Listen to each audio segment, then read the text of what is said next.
Welcome once again to the High Performance Human podcast. It's Andy here. I am delighted to be with you all. Thank you so much for tuning in once again. I am fairly confident, and by fairly, I'm rather confident that this episode is going to be well worth your time. I have someone that not only has commanded my respect for who she is and how she goes about the general game of life anyway as a person.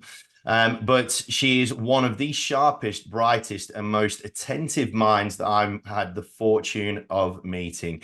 Dr. Sarah Bell is you know what? I don't think thought leader even does this human justice. She is an innovator in terms of how she thinks. She's an innovator in terms of how she communicates. And despite the ridiculous level of intellect that this individual has, she does it in such a palatable way, gang. So don't worry.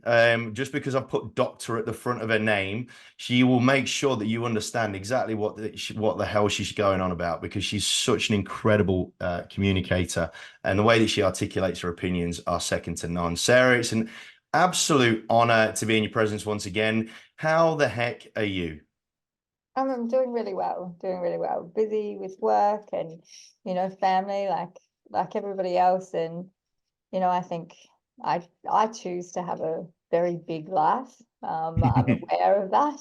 And I like that about myself. I can't imagine being any other way. So This is the authenticity, and I do my best, Sarah, to not use that word as best as I possibly, because it is overused and abused. But if there was someone that I could just point to as a definition of authenticity, it would be you. The volume of our communication interactions, we've shared dinner, we've had a laugh, all that sort of stuff, and just the unapologetic nature of your being is something that I do actually admire just in itself. And so, gang, what you'll hear across the rest of this podcast is a whole bunch of that. Is a whole load of authentic thoughts and opinions. Now, Sarah, this being the High Performance Human podcast, we are all about connection, success, influence, and of course happiness as the four pillars to what I believe constitutes going towards a high performance human. Before we get your definition, though, just give those that aren't aware of who you are, who need to know who you are, a little bit of an elevator pitch as to who you are, who the brood involves and entails, and what you're up to. yeah, sure. So thank you for that introduction, by the way, Andy. If I'm ever having a sad time, I think I'm just going to dial up the podcast and listen to that again. It's very generous indeed. But look, yes, Sarah Bell is my name. I had a really funny kind of journey in my career. I started doing law and behavioral science. My dad was a lawyer in the army, and then he was a criminal lawyer after that. And I kind of thought that's where I'd go, and I ended up as an investigator at the ombudsman for a while. And like it happens every day, I met a tall, handsome real estate agent and was kind of abducted into real estate. And I think that bringing in kind of that scientific discipline and into a whole new realm for me has been such a good gift to kind of um, you know cross disciplines that I think is the extraordinary gift of my life, is that through my education and my work practice, I haven't been siloed into being one particular thing. And so being able to kind of go into a normal real estate business, but as a researcher, as a evergreen student, and then learning I had a pregnancy on reception. I ran the property management department. I've sold houses, but at the same time, I was always researching, our processes. I did degree postgrad research in strategic planning, and and so kind of my grounding in real estate was in real estate, but I also looked very strongly at the data, the the people systems and Mm. how they interact with technology, and looking at that kind of transdisciplinary approach, I think gives me quite a unique perspective. And then, you know, with the advent of AI, like very early on, I was like, well, that sits right in the middle of technical systems and processes and human systems. And so I'm really curious about this this concept, or this modern thing that is an artificial human actor in a business or in a social world. And so that inspired my doctoral research, and it, you know, it also became a huge part of my life with the foundation of AIR, and along with my co-founder, and the creation of Rita, along with some of the best people Mm. you know, I know. And so, you know, that was a 7-year journey. We were acquired in 2021, the end of 2021, by CoreLogic. And yeah, just being so early in that kind of advent of artificial intelligence, and where it is now. And that's, you know, what I'm so excited about. I get to live in this kind of world of innovation. Excuse me. At CoreLogic, you know, I was saying before, I feel like you know, I just get to play all day, Mm. because I get to interact with customers, and I radically listen to them and their problems, and bringing that back into kind of, you know, the projects that we're working on in the innovation area at CoreLogic is just so fulfilling for me, because I think agents are still my community. It's still my family, you know, still married to that same real estate agent. We've got 4 kids, and Mm. like I said, that's the big life. And yeah, that's me. Complex, and it's messy, and it's chaos, but it's fun. I have fun.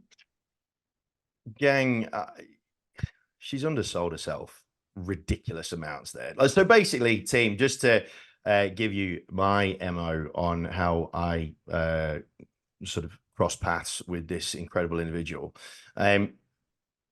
She is widely regarded as the mother of a product that really did break ground. This is way before AI became trendy, way before Chat GPT, way before any of the stuff that is in the common vernacular right now, even though the vast majority of humans really don't understand what it is that they're referring to still.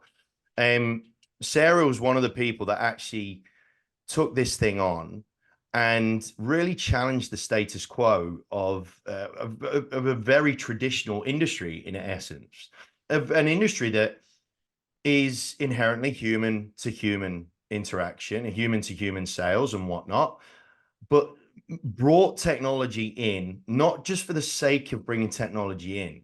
She saw and really observed a whole bunch of challenges that were being faced in the real estate space, and then thought, right, how can I utilize technology to help fix those solutions? So a lot of the AI stuff, and Sarah, tell me if you think I'm wrong here, but a lot of the stuff that's getting built and brought through with AI and whatnot, a lot of it is very faddish. A lot of it is trying to jump on a bandwagon in the hope that people will jump on board with that, right? And we've had these conversations in the past whereby there's so many things out there, so much software, so many products out there that are fixing a problem just for the sake of fixing a problem. It's not actually a problem that is there. They're just putting a problem out there that they are trying to superimpose a solution onto. Well, Is that yeah, fair? look, one of the things I'm really passionate about is AI empowerment, right? So, you know, I'm lucky in my work. I get to, you know, I travel the country, and I get to speak to agents about AI. So they've got a really good understanding of what it is and how it works. And, you know, I think lately more and more with the sort of explosion of technology and stuff, I've really been, I guess, trying to bring about some criticality in how the technology is implemented. Because Mm. it's funny, 7 years ago when I, you know, first started having this conversation, no one wanted to talk about robots. We were saying like, don't worry, robots won't replace real estate agents, blah, blah, blah. But fast forward 7 years, and, you know, I'm not so sure anymore. And I say that very cautiously, because I think we don't know, but what I do know is that it's a choice that the agents of today will probably make that we may not be able to unpick. And so I think when we look at the value piece of the human, which I believe is super critical in the real estate transaction, because so much of that is not about transaction. It's actually about empathy and the interpretation of data and knowledge. So that's what I see critically if we're going to talk about real estate agents as the fundamental valuable human skill is that role of interpretation, because humans no longer face a kind of predicament of knowledge, right? Like you can get information about a property, you can go on the sold section of a portal, you can buy it from CoreLogic, you can, the data is democratized about the property.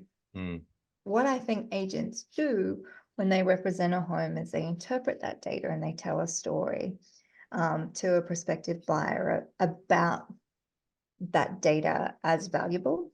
And that's the role of the agent. And that requires that role of interpretation requires empathy with buyers. It requires an enormous amount of research, informed research, and it requires a really powerful kind of marketing and storytelling skill to be able to translate feature into like future for someone who may not be able to get there themselves. And even with the kind of wild sophistication of generative and predictive language, artificial intelligence that exists, that empathetic reaction and the nuance of human complexity, and just that comfort and of all of the kind of emotional chaos that swirls around in a nebulaic fashion in a real estate transaction. That's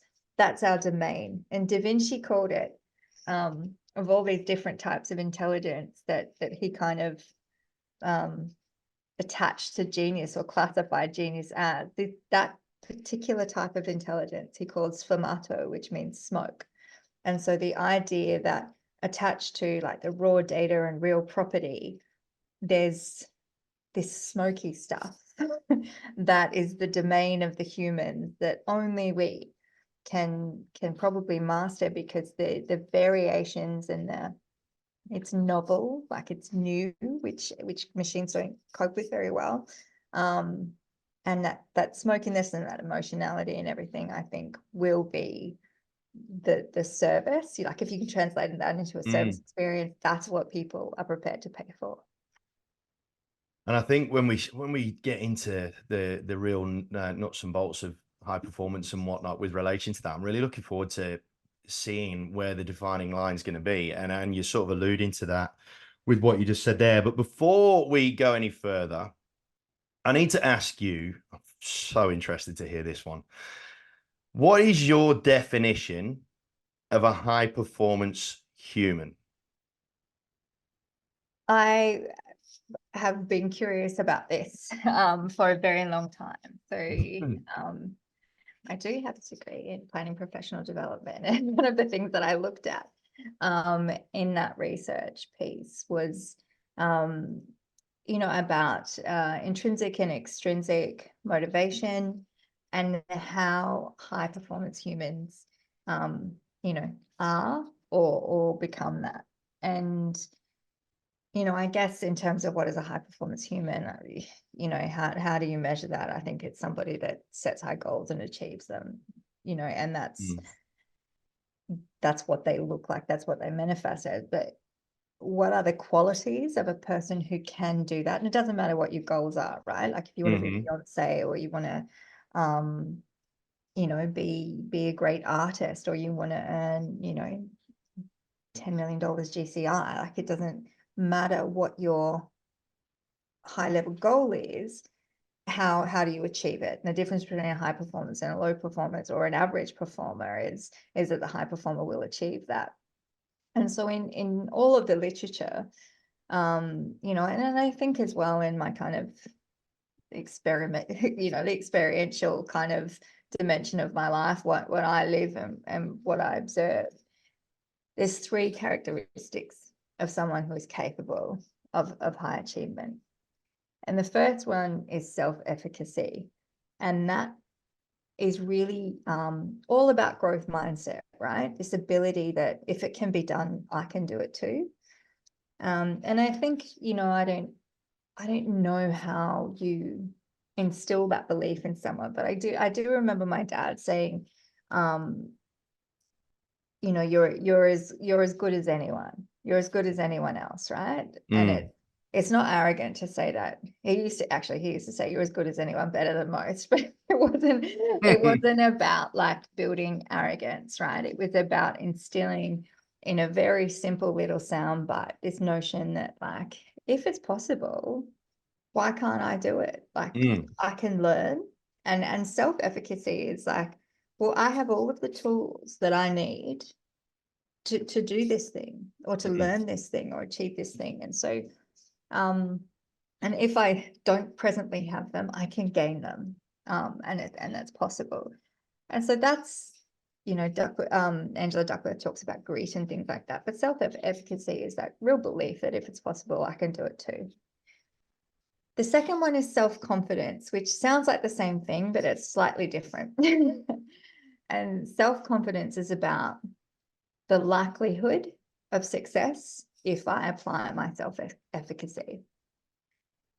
So I would not be self-confident of representing Australia in like a soccer game, right? Because I do not currently have those skills. And, I'm a middle-aged mom of 4, and, the Matildas kind of rock. And so I like, even though I have the belief that, if I shed all of my responsibilities and, got a nutritionist and, 50 strengthening coaches and, running coaches and all the rest of it, maybe I would never get there, but I would get as close as was physically possible for me, right? So that's the self-efficacy part. But my self-confidence says the likelihood of success is not real great at 40. So I wouldn't be real confident about that. But,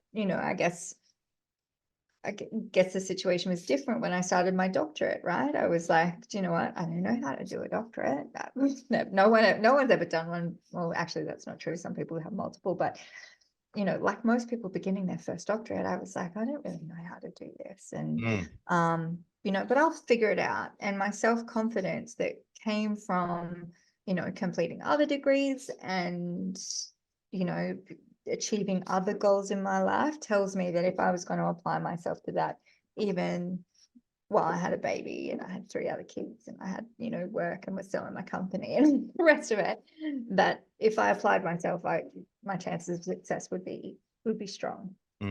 And so self-efficacy and self-confidence are the first 2 pillars, and they kind of really sit together neatly. And the third one, which is, a bit boring and overlooked, is self-management, right? So you can have all the self-belief and confidence in the world, but unless you can actually tactically manage your time, devote yourself to learning, do the reading, shuffle things and priorities in your life to achieve it, and apply the resources and the time and everything that you need to get to that goal, which is self-management, then you won't do it. And as adults, we cannot, high performers, it's about self-management. High performers don't need a boss, they just need a goal, right? And they are the 3 pillars of high performance. And if you get somebody that's got all of those qualities, that to me is someone that you can probably just put anything in front of, and they will find a way. Efficacy, confidence, and management in self-efficacy, self-confidence, and self-management. self-management. With respect to those, because the word I don't know, I'm starting, I don't know why, I'm starting to take a little bit of umbrage to the prefix of self, right? And the reason why I am starting to get a little bit of an allergic reaction to it is because I started doing some homework just around that things of self. And when you look at volume of use of self, of the term self, which has gone like through the roof over the course of the last 15 or so years, 10, 15 years. And the curve of the use of the word self and the curve of um, mental health challenges that are around the world and things like that, there's a few correlations between self and some things that are causing some serious damage these days. Now, I love this definition in the sense of you've broken it down in a very typical S Bell fashion, which is just wonderful. In self-efficacy, self-confidence, self-management. Is there a point, though, in your humble opinion, this is sort of question without notice, that there is a point where self becomes destructive? Very interesting question, because when we look at the, I guess, the psychological basis of the self, there's the self and the ego. Mm, And the ego isn't the authentic self. mm, That's how we manage the protection of self. And so you have to be very careful when you're talking about self, which one of those you're really talking to. Because ego comes often from a place of protectionism and individualism and fear, where self comes from a place of almost responsibility and mhm, agency, and it negotiates how we connect with the rest of the world. So mm, without self and a sense of self and an identity and a sense of agency, um, we become selfless. And I know we kind of herald that, especially women. Oh, she's so selfless, right? However, that is destructive.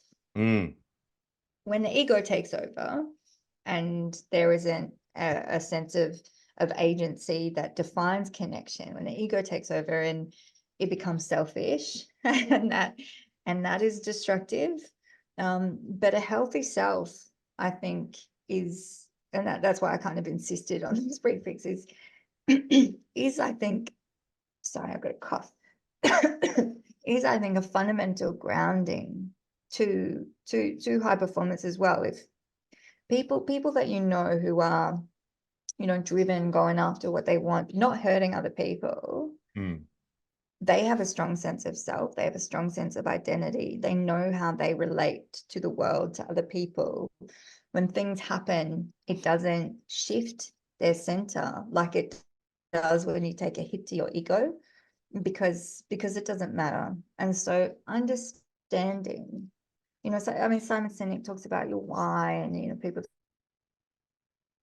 understanding yourself and who you are, and it's a, call it a relational ontology, but yourself is not about individualism. It's a relational position that defines where and how you relate to other people and other things, and how you feel about different concepts and your values. And it should be an anchor for you, you know, from which to kind of launch everything from. It should be a filter for decision making.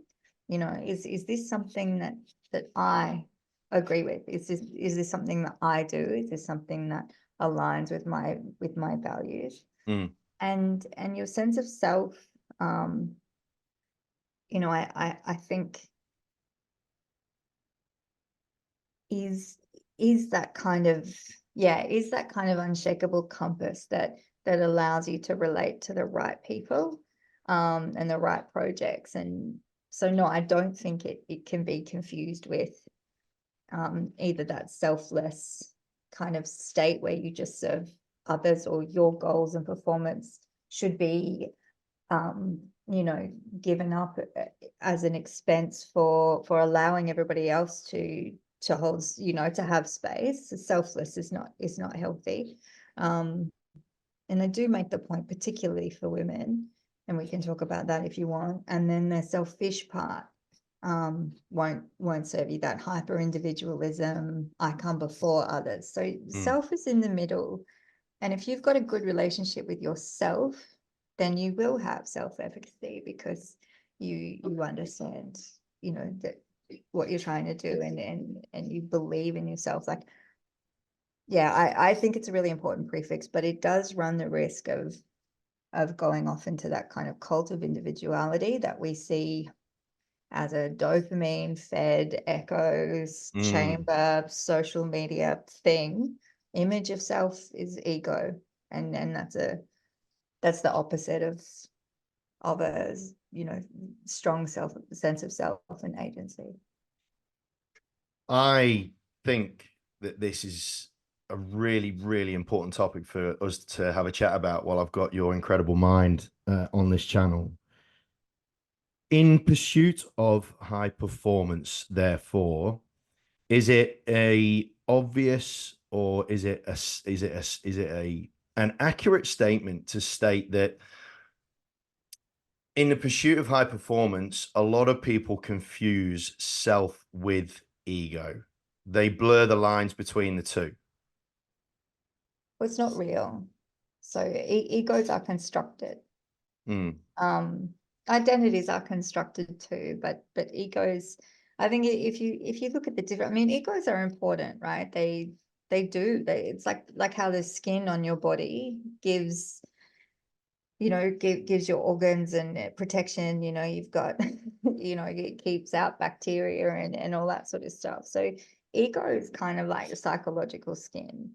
And it's not that ego is bad, right? There's a thing called healthy ego, and a healthy ego will protect that sense of self, but an unhealthy ego will kind of supersede or supplant that sense of self. Yep. And because the ego is that kind of psychological line of defense between yourself and the outside world, if your ego is too thick, right, then it becomes the predominant actor in that psychology, this false ego or fake ego or whatever, unhealthy ego. Then what happens is the self loses connection, and your ego becomes your source of connection, not yourself. If that makes sense. It's got real deep real quick. I think it needs to. I think it needs to, though, because I think it needs to, because when people, and I think this is one thing that a lot of people, it causes a lot of fear in people, in the sense of people have a sense. I do feel that all humans have got at least a sense of what makes them happy, right? And I think a lot of the fear that people have when it comes to the pursuit of their own happiness is that they see all these people that are mega successful, and in perception only, because they won't know these people from a bar of soap, but the perception of them is that they're really happy, mega successful. I'd love to be there, but I am myself, and it kind of relates to your self-efficacy thing that you just mentioned before. I fear pursuing that because of a destructive ego that's preventing me from it is my own perception, my own interpretation of my own ego is preventing me from actually going forth and attempting to conquer. Well, what you've got there is a lack of self-efficacy, right? So, that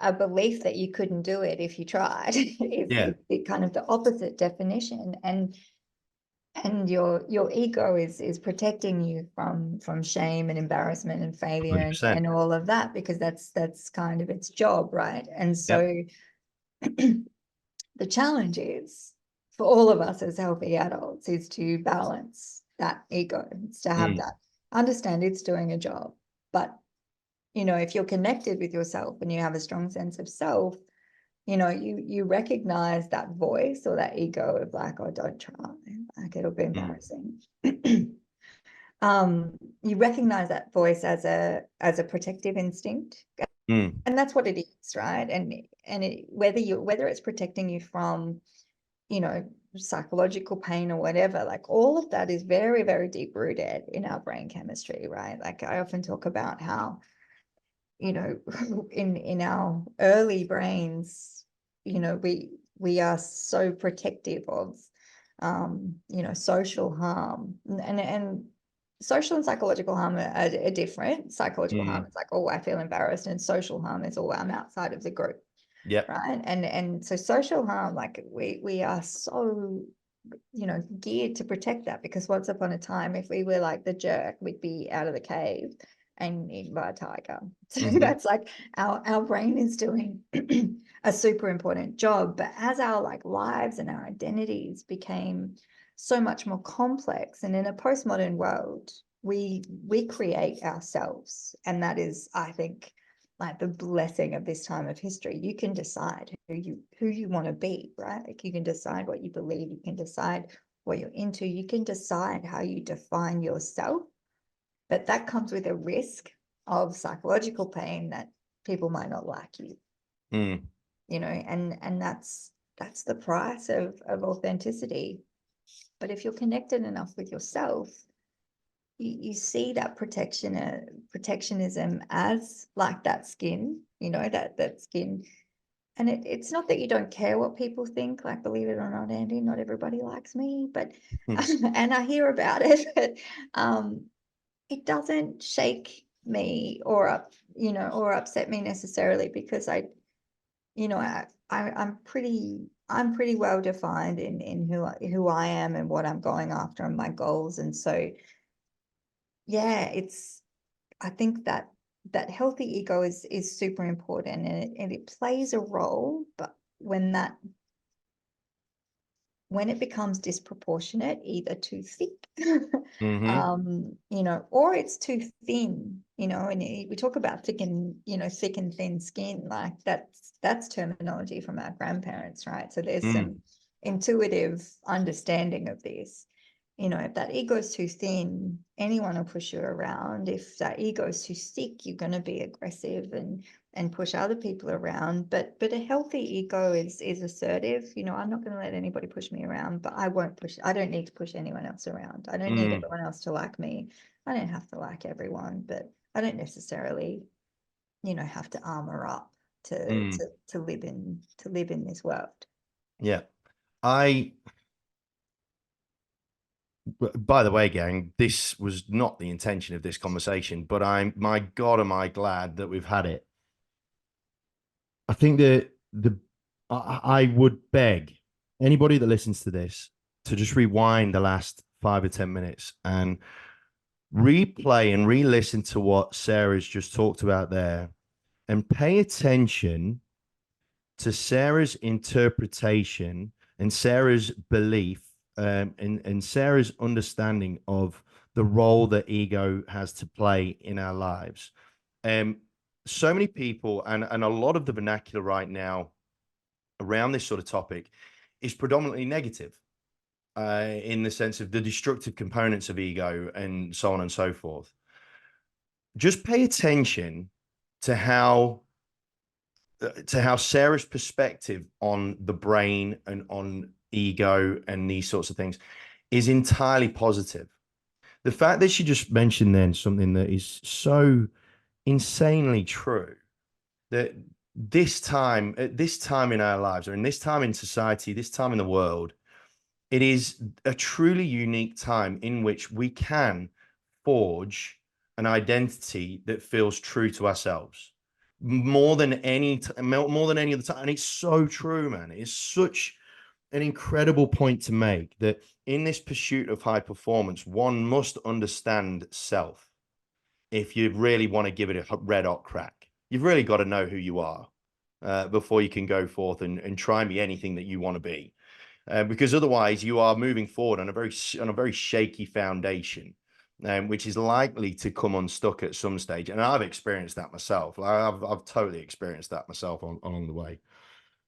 I'll Um, tell you why, just to divert. I'll mm, tell you why I said a couple of times that I think it's really important for women. Um, you know, this is not like a critical feminist take on life no, or totally whatever. not. And Totally not. there's always exceptions and things like that. But it's you know, if I take my grandmother and my grandfather's funeral, Hmm. the story that was told about who they were was so fundamentally different.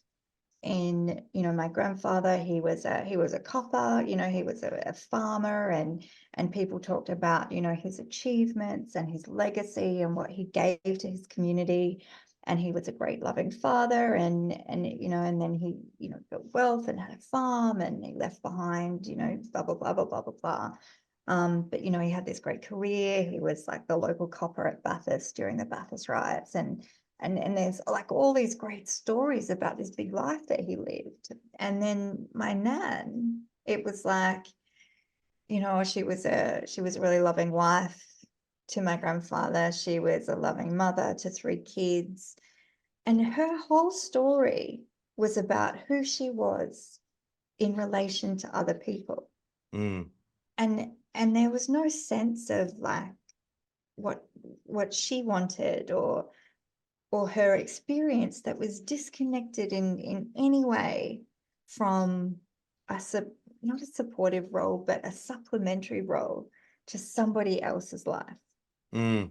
And, you know, I think far too often when we describe women or describe women's qualities, because we tend to be nurturers, and then, you know, and I've got, you know, I've got four kids, I've got a bunch of engineers, and, you know, from Rita, they call me mum, like, it's, you know, you know, I am a nurturer, but I think I'm determined to have a story as well. Like, and that doesn't mean Mm. that I want to, you know, I want both of those stories. I want, you know, she had this great career, and she had this great life, and, you know, she was curious, you know, and these qualities that I have in myself. Um, you know, that is part of who I am, as well as how I relate to other people, Mm. um, in the social world. And so, you know, and I think, you know, I have a very democratic relationship with my husband. People are like, oh my God, how do you do so much? And it's like, because I expect the same thing from James. Like, I support him and his self Mm-hmm. to you know, to realize his self potential. And we share all the stuff, you know, that needs to be done. It's not like it's, yeah, there's an equilibrium of kind of role and responsibility. And so, just in terms of like, I just wanted to kind of clear up my comments where I said, like, this is especially important for women to have a strong sense of self, because often women will get to, you know, their kids are adults, and they're not in any photos because they were taking the Mm. photos, right? Mm. Like, all of this kind of, it was a fantastic social theorist that called it the burnt chop syndrome. Right. Like cooking family dinner, and there's one burnt chop, and it goes on mum's plate. Like, and I think this like kind of burnt chop syndrome, I think that selfless arena, which is Mm. often just so like put up on a pedestal. Oh, she was selfless, you know. And even it isn't just gendered, right? It is typically manifested in social roles in the female gender. But you'll get some guys that's like, he's so nice, he'll give you the shirt off his back. It's like, he should have his own damn clothes, and so should Mm. you. Like we absolutely applaud that. And it doesn't mean that you're not generous. It doesn't mean that you're not giving. It just seems to be, um, you know, that we get it wrong at both ends. Yeah. I agree.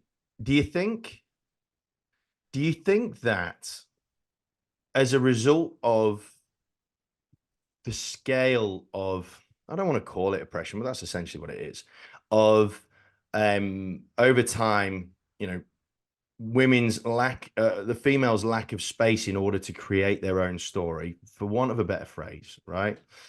Do you think that because there is a huge realization of that in society, that there's been an unbelievable swing to another extreme right now, which is causing disruption on both ends of on both ends of the scale, where the skin of of a lot of females in society has become so thick from the volume of pressure that it's had on it, that it's now gone, well, screw you, screw men, we're going to do our thing. And it's kind of gone beyond feminism. I think feminism's gone way, it's not gone way too far. I think there is an absolute need for a degree of feminism in society in order to create that greater level of balance and democracy, as you call it quite wonderfully. Do we feel that there's been a huge backlash as a result of those years of the way that it's been? And as a result of that, because a lot of the vernacular that's coming out these days is that not only are women now really trying to take control of their own story and all that sort of stuff, which I think is just brilliant, but it's created a degree of confusion on the male side with respect to, well, what is my role now?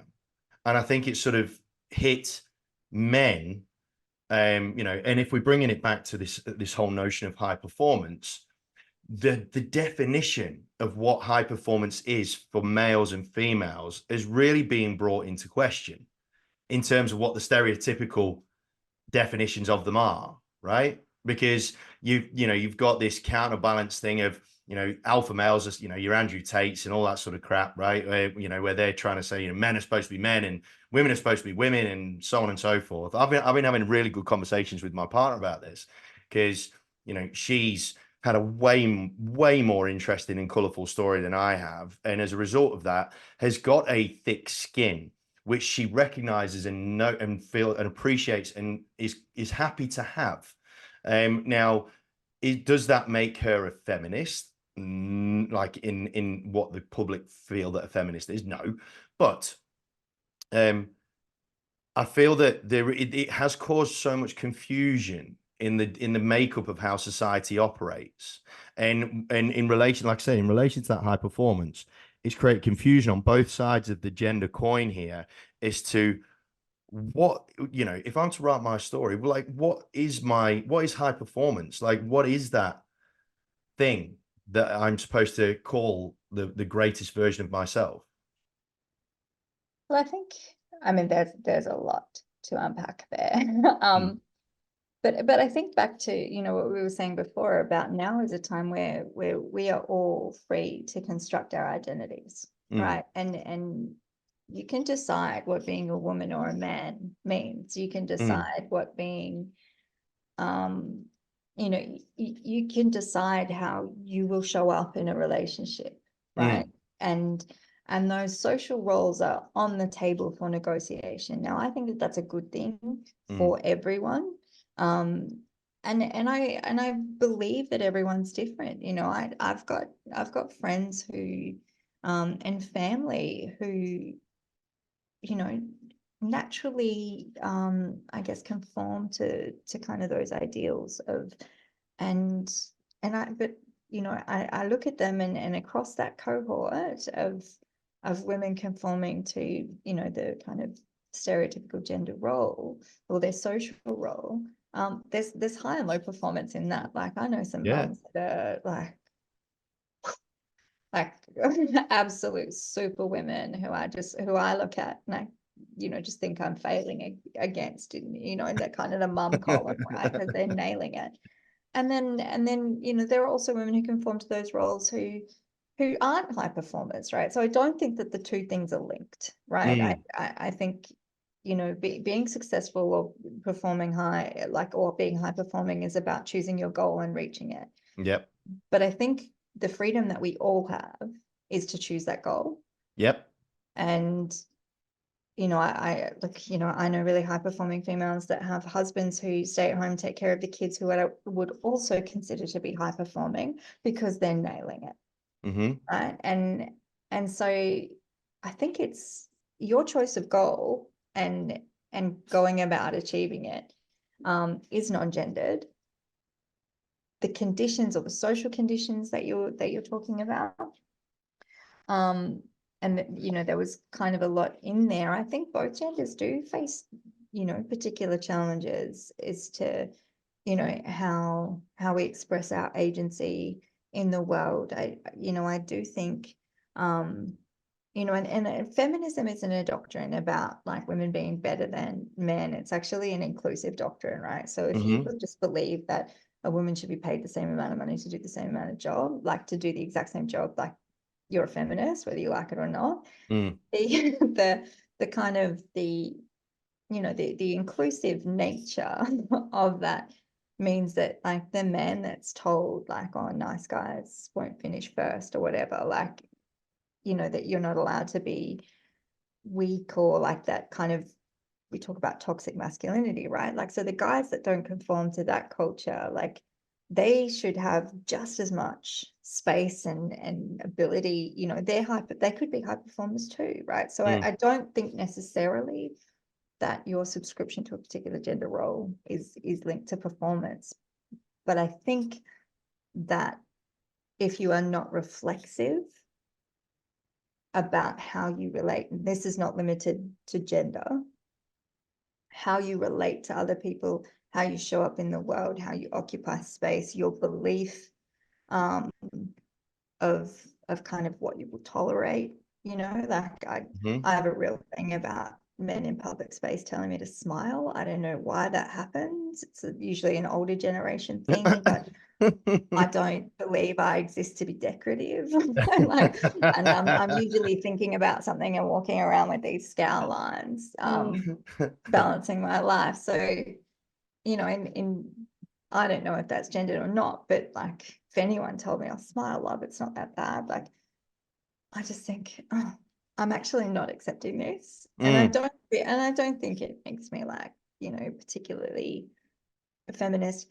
What I think is dangerous is the rise of fringe radicalism in gender roles. Bang. So the kind of what you're talking about, the Andrew Tates of the world, the incels and the, you know, kind of like you know, staunch transphobic feminists, you know, that we kind of see, and fringe opinions we know are nodes of misinformation on social media. We also know that once you're engaged in an algorithmic or programmatic kind of content platform, that your opinions will be reinforced, and the more fringe they are, the more easy they are to identify, and so you will soon lose touch with the mainstream and be put into an echo chamber of similarly radical opinions. And the opposite of an Andrew Tate is not a radical feminist. The opposite of Andrew Tate is a moderate person in the middle who can handle the complexity of negotiating gender roles, of all of the, not just gender roles, like, you know, all of the different Lego bricks that make up your identity. You know, like some people might not like artists, like some people might not like you know, people that go to the gym all the time. Some people don't like vegans, some people don't like meat eaters, like all of those. We've talked about gender because I think it's, you know, it's such a kind of physically manifest characteristic of self. But remember, gender is actually cultural, it's not biological. So gender is something that you subscribe to, that you decide is your identity. And I think you can decide through your agency how that impacts your performance and how you relate to other people in the world. You've opened a door there that is interesting. When we're talking about, and I don't want to go down a path that we can see is there and we could go down if we wanted to. But I think if we understand who we are, if we have a self-efficacy in understanding intrinsically who we are, then with the ability and the capability and the capacity that we have in today's world to be able to form our identity based on what we believe is going to bring the highest level of performance and bring the highest amount of value to society that we can possibly bring. And whatever form that identity ends up becoming, as long as, and this is where I have a problem with it, right? I think that a lot of people, I think that the need for attention is becoming, it's just becoming way too prevalent for people to actually understand how they can bring the most amount of value to society. I think that the need for attention is making people forge an identity that actually isn't who they are. That's But ego. exactly.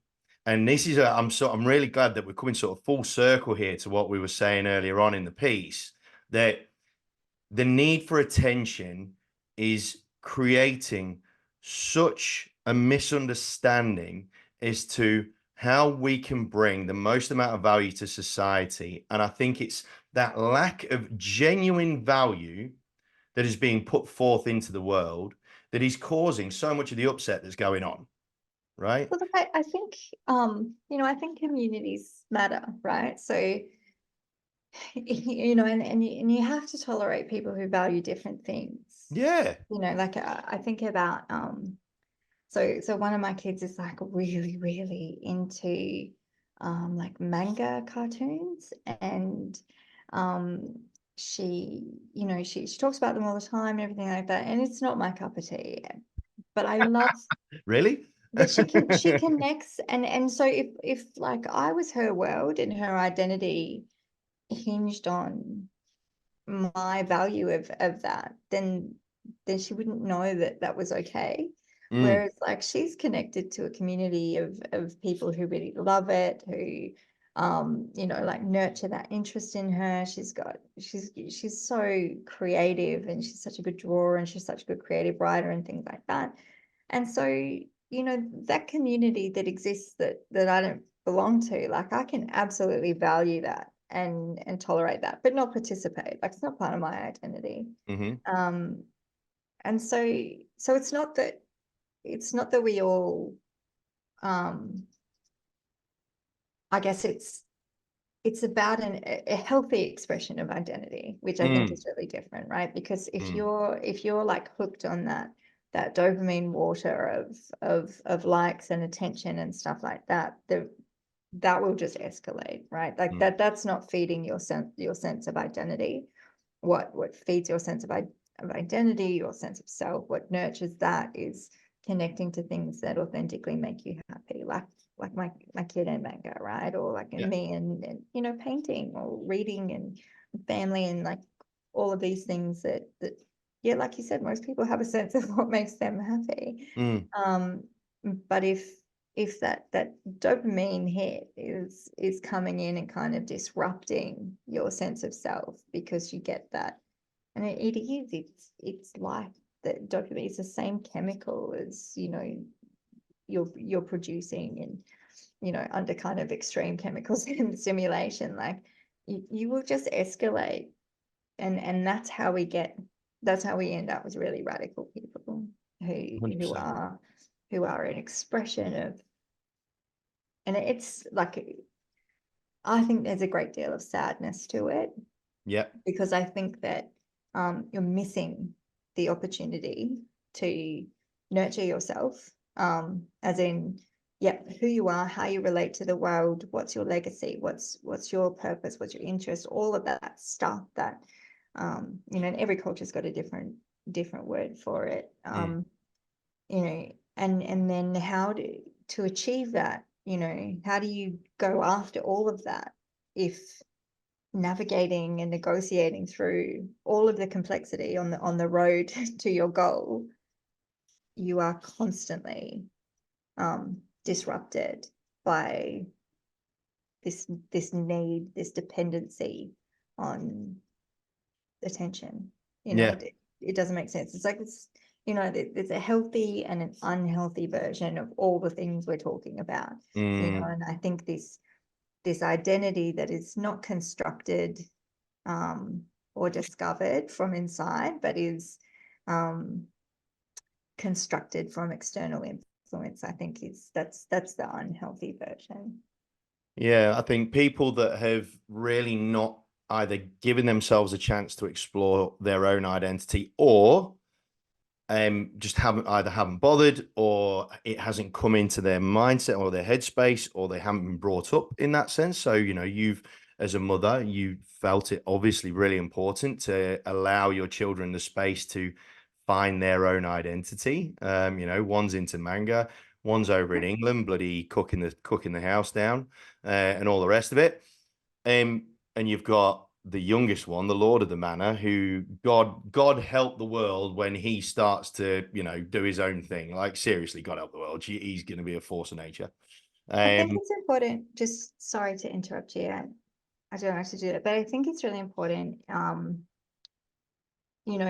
to understand that everyone's journey is really different. Like everyone's Yeah. realization of identity is really different. And some people do take longer. It's one of those things. It's like you mentioned, my 20-year-old that's living in the UK at the moment, the identity forming that she's done in the last 6 months in terms of exposure to new friends, exposure to new ideas and environments and all the rest of it, that gives her an experience that kind of helps that identity forming. Some people don't get to do that. Some people don't get to do that because of Yeah. poverty, right? Like understand that this is a luxury of the affluent to spend a lot of time navel gazing about these.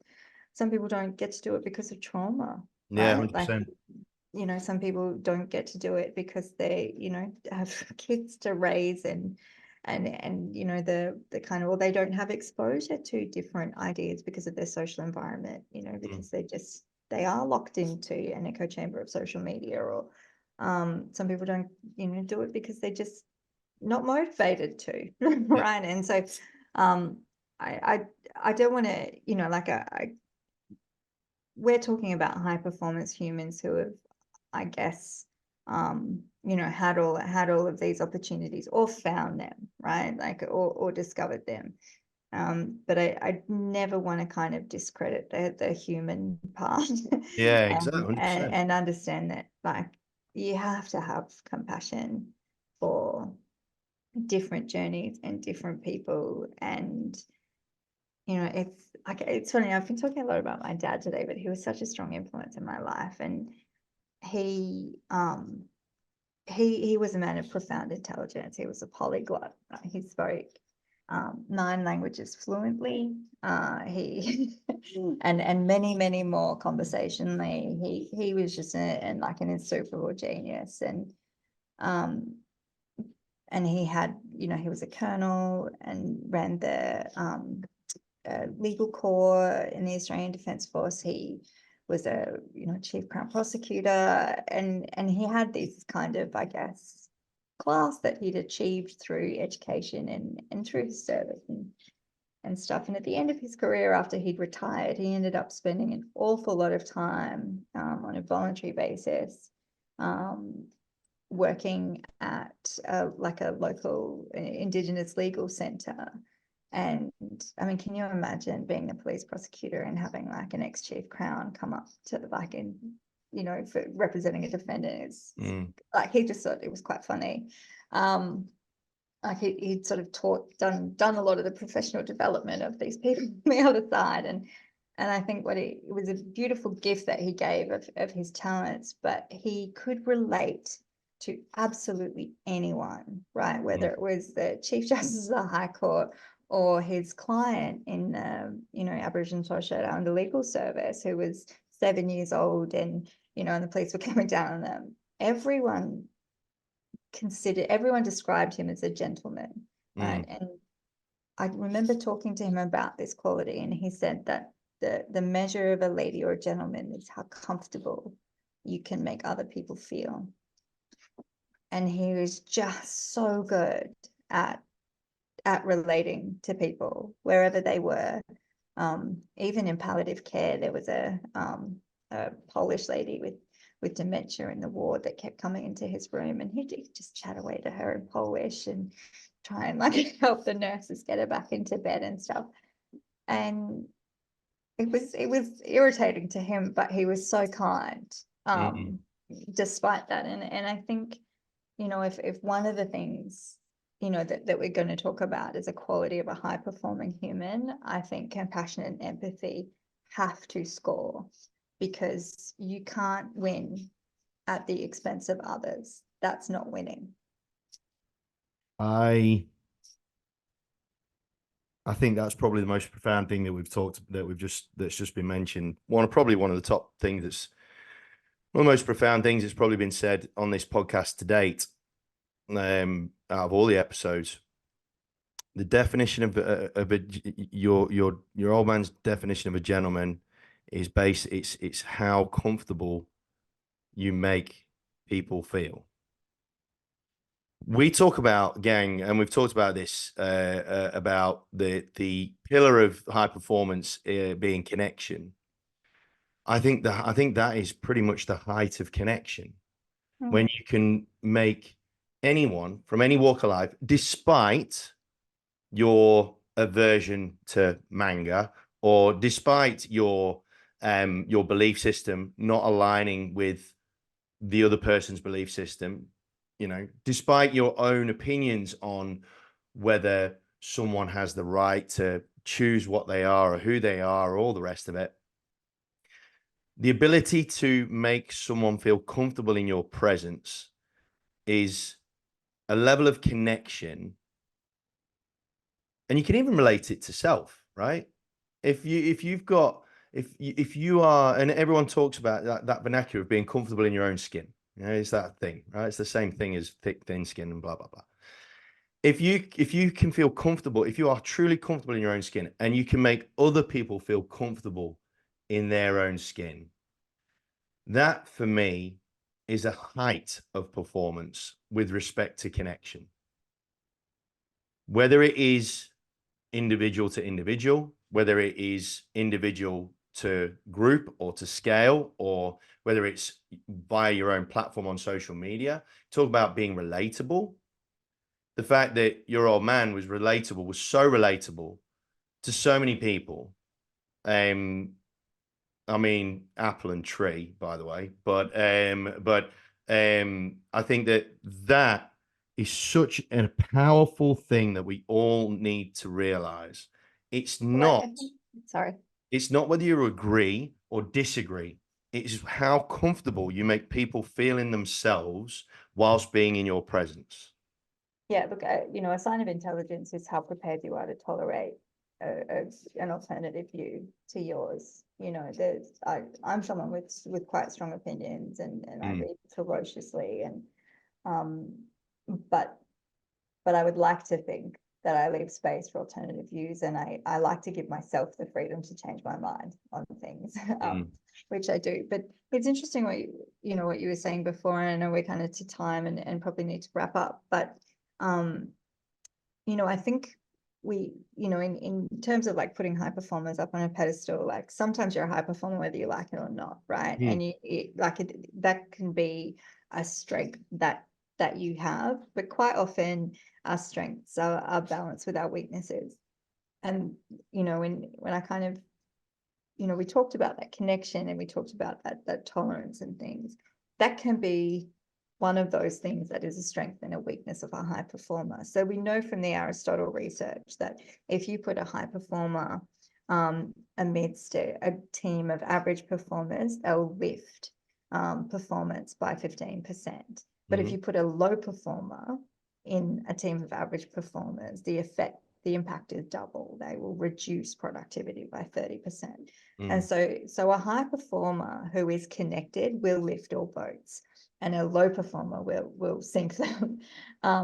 But high performing humans, their weakness tends to be connection, because they're so driven. And the high performing humans don't like average performers who look like they don't care, and they don't like low performers. And the worst thing you can do if you've got a business or you want to foster a high performance culture is put a high performer next to a low performer and give them the same job title. Right? You will lose the high performer, because they are so driven in the social narrative of equivalency to a low performer. They won't be happy with that, because if they identify with self-efficacy, if they identify as a high performer, that there will be a discord between, they won't be able to cope with that situation. So it's really important for high performers and managers of high performers, if that's what you want to create, to understand that not everybody's going to be a high performer, and average performer is okay. But understand that there will be tension if if you put a high performer in Discord, like you want them to accept a narrative where they're not a high performer, and everyone's the same, and all the rest of it, because there's high performers put in a lot of discretionary effort, to achieve their goals, that extra 20%, the extra mile kind of thing, and so I think one of the weaknesses of high performing humans, and I have to think, then I don't know that it's innate. Like, I think there's been periods in my life where I've been like super high performing, and there's been times where I've just like gone, oh God, I need a break. And there's been, or there's been environments where I'm like, this absolutely supports my high performance, or I've got bricks on my feet here for different environmental reasons. But I think if you're an individual with a strong sense of self, and you're driven, strong self-efficacy, you're confident, and you're able to get things done, I think one of the real risks is losing that connection and losing that compassion.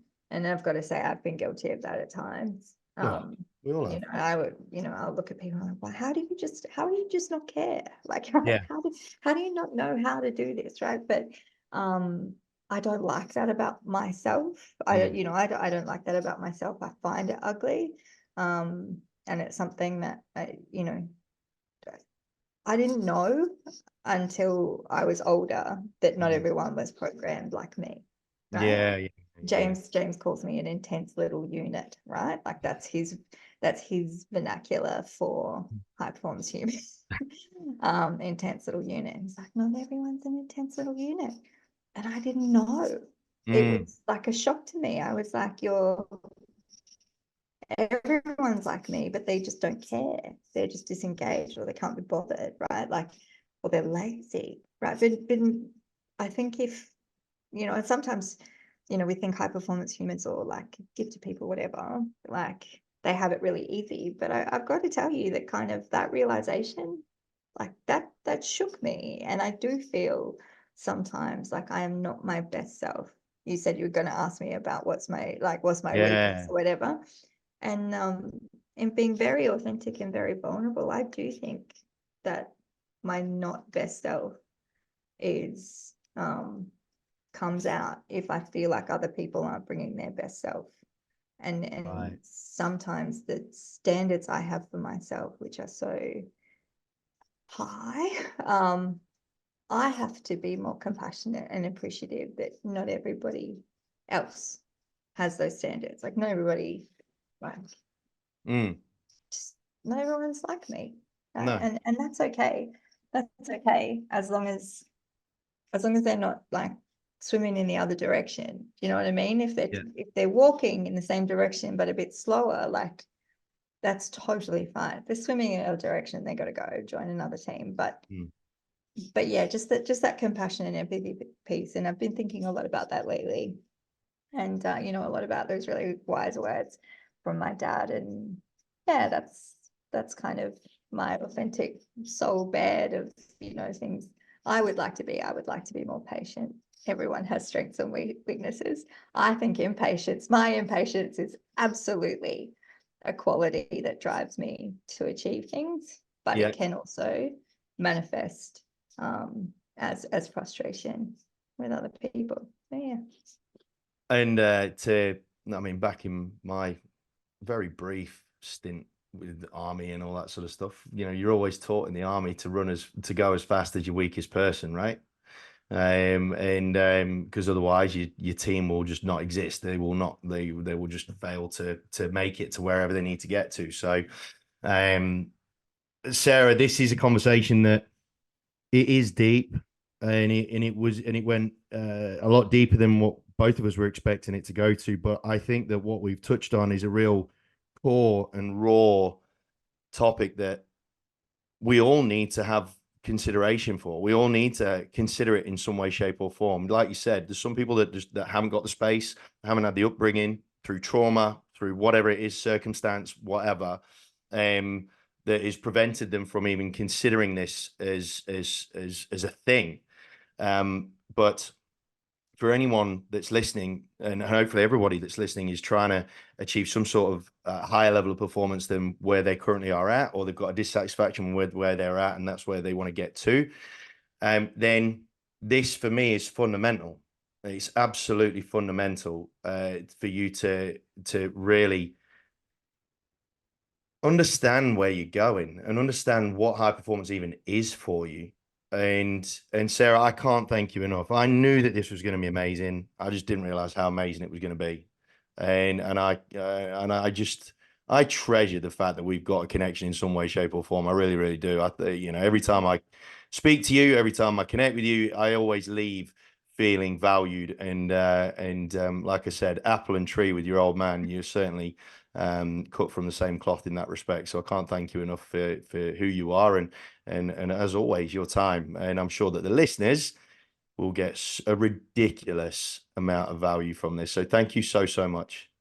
Thank you. I think you caught me in a particularly reflective mood, as you usually do. All right, Andy, I've got to rush, but thank you so much for having me. No, thanks ever so much for coming, Sarah. Thanks ever so much, gang, for listening. Make sure you stay safe, healthy, happy, gang, and we'll look forward to chatting to you again on the next episode. Take care.